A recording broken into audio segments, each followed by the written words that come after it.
Baik,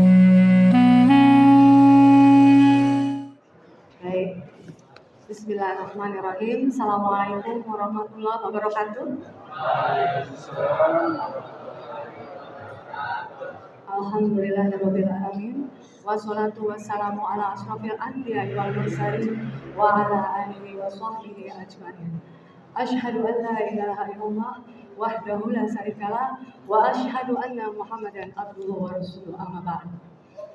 Yang saya hormati Kepala SMA Muhammadiyah 18 Jakarta, Bapak Ahmad Saifuddin SPD.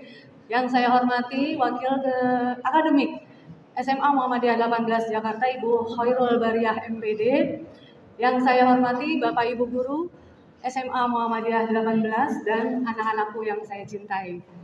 Puji syukur kita panjatkan kehadirat Allah Subhanahu wa taala karena berkat rahmat-Nya kita hari ini masih diberikan kesehatan, keberkahan untuk terus dapat belajar dan bekerja menjalankan ibadah kita masing-masing. Salawat serta salam kita sampaikan kepada junjungan kita Nabi besar Muhammad SAW yang selalu menjadi panutan kita dan semoga kita selalu diberikan syafaat di akhir nanti. Anak-anakku, hari ini Bu Ira akan membahas kultum dengan judul beribadah karena cinta. Beribadah karena cinta. Baik, suatu hari Robiah Al-Adawiyah, seorang wanita sufi, berlari-lari. Mohon maaf ketika ada yang berbicara di depan, mohon didengarkan ya nak. Oke, nanti ganti yang Mira dengerin kamu bicara, oke? Ya. Suatu hari ada seorang wanita sufi bernama Robiah Adawiyah. Dia berlari-lari dengan membawa obor di tangan kirinya dan seember air di tangan kanannya. Orang-orang heran melihatnya. Apa yang akan dia lakukan? Hai Adawiyah, apa yang akan kamu lakukan? Adawiyah menjawab, aku akan membakar surga dengan obor tangan kiriku dan aku akan menyiram neraka dengan obor di tangan kananku. Agar semua manusia ketika beribadah karena cintanya kepada Allah, bukan karena surga atau neraka. Rasulullah SAW bersabda, ada 3 karakteristik manusia di dalam beribadah. Yang pertama adalah karakteristik seperti seorang pedagang. Yang kedua, karakteristik seperti seorang budak.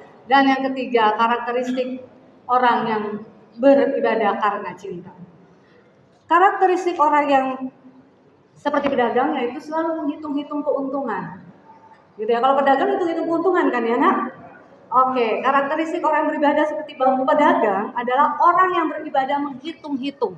Jadi, kalau misalnya saya beribadah itu membaca 1 ayat, nanti akan mendapatkan 10 pahala. Kalau saya nanti ketika seorang hamba bersedekah, dia berharap akan mendapat ganjaran 700 kali dari sedekah yang sudah dia keluarkan. Lalu ketika ia sholat di Masjidil Haram, ia ingin mendapatkan pahala seperti 100.000 kali sholat di masjid lain. Selalu dihitung berapa pahala yang akan saya dapatkan dari apa yang saya lakukan. Lalu yang kedua adalah karakteristik yang kedua yaitu beribadah secara budak, seperti budak. Kalau budak tuh gimana ya? Seorang budak itu tentu akan melakukan sesuatu karena dia takut kepada tuannya. Gitu ya. Jadi seorang budak melakukan sesuatu karena takut kepada tuannya. Ada orang yang bersedekah karena ia takut hartanya tidak berkah.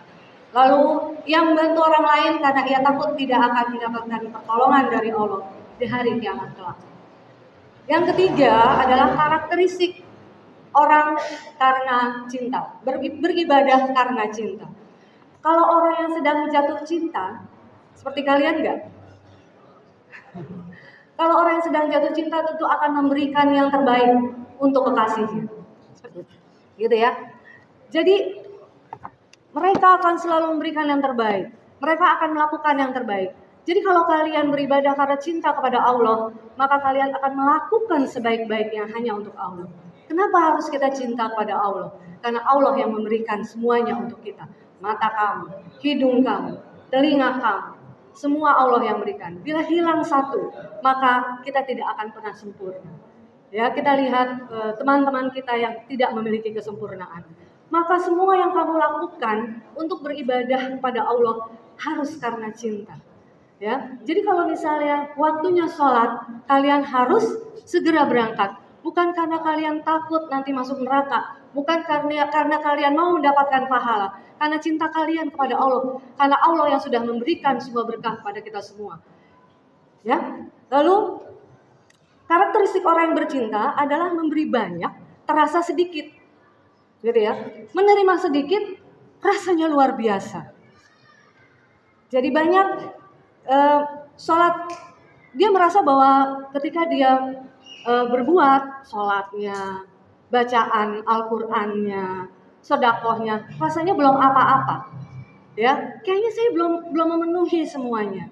Gitu. Tetapi ketika diberikan rezeki dari Allah, walaupun tidak banyak, dia tidak lagi melihat berapa banyak, apa bentuknya, dia akan sangat bersyukur.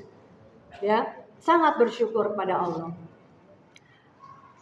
Lalu Rasulullah pernah bersabda, ditanya oleh Aisyah radhiyallahu, "Wahai Rasulullah, mengapa engkau sholat malam hingga kakimu bengkak-bengkak? Mengapa engkau bermunajat kepada Allah seolah-olah dosamu memenuhi langit dan bumi?"